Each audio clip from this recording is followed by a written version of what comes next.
안녕하세요. 이혜선 노무사입니다. 확보관리 중 인력의 수요 및 공급 예측에 대한 복습 영상입니다. 확보관리를 위해서는 인력 적응 전략과 인력 계획 전략을 사용할 수 있습니다.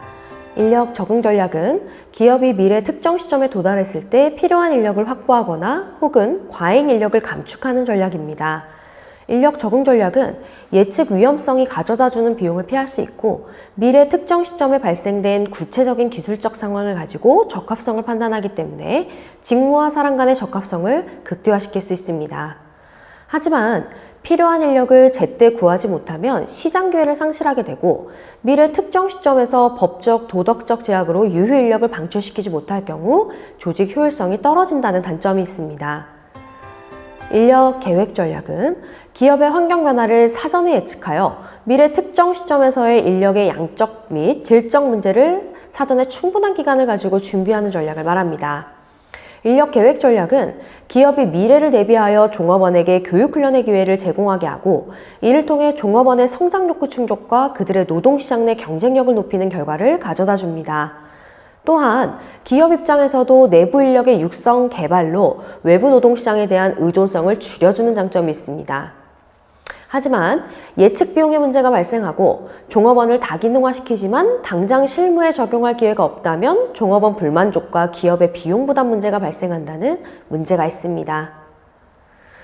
양 전략의 실익을 비교해보면 인력 적응 전략은 기업에게 과다 인력의 보유 시 비용의 증가를 가져다 주고 과소 인력의 보유 시 시장 기회를 상실하게 할 수 있기 때문에 인력 계획 전략이 여러 측면에서 보다 유용한 것으로 판단됩니다.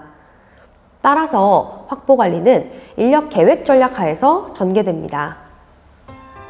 인력 계획 전략 하에서는 환경 분석 후 인력의 수요 및 공급 예측을 하게 됩니다.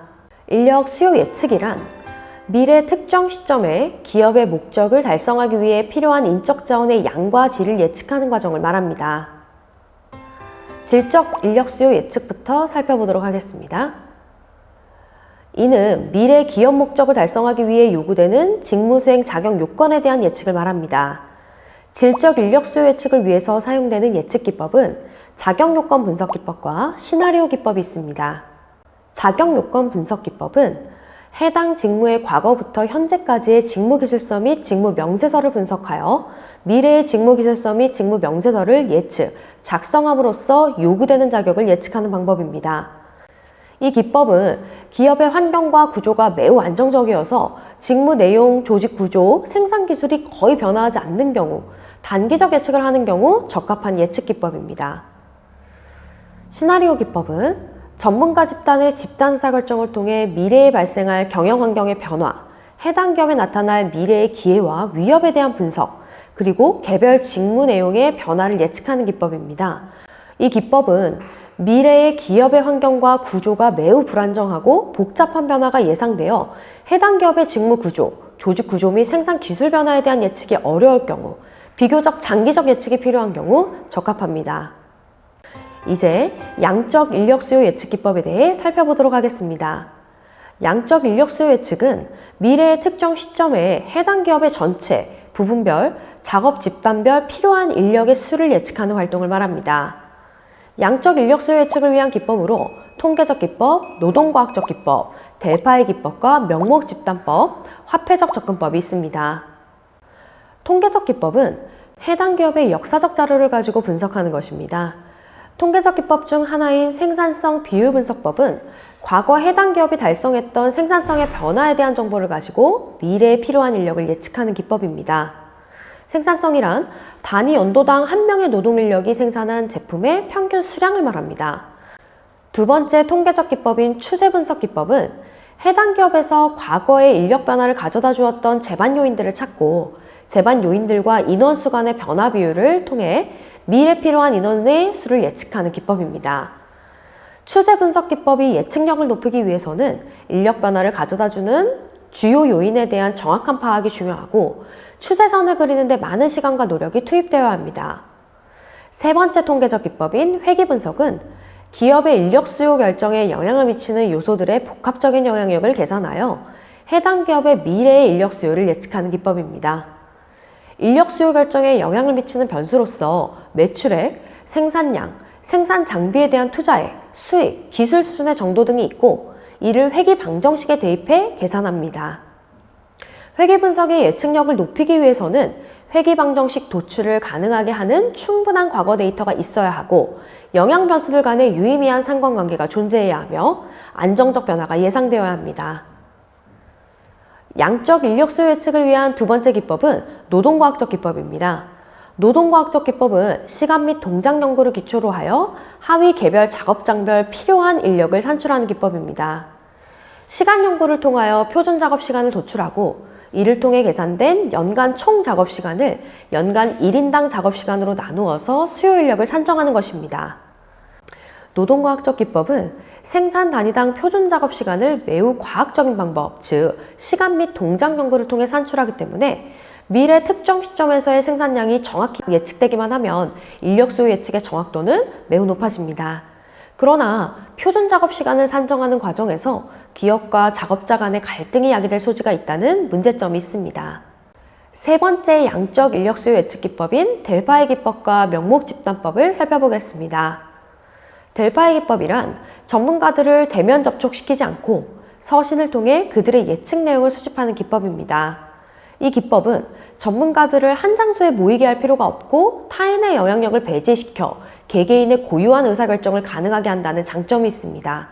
하지만 전문가들에 대한 통제력이 결여되어 시간이 많이 소요될 수 있습니다. 명목 집단법이란 다양한 분야의 의사결정자들이 한 장소에 모여 서로 의견 교환 없이 의견을 제시하는 방법입니다.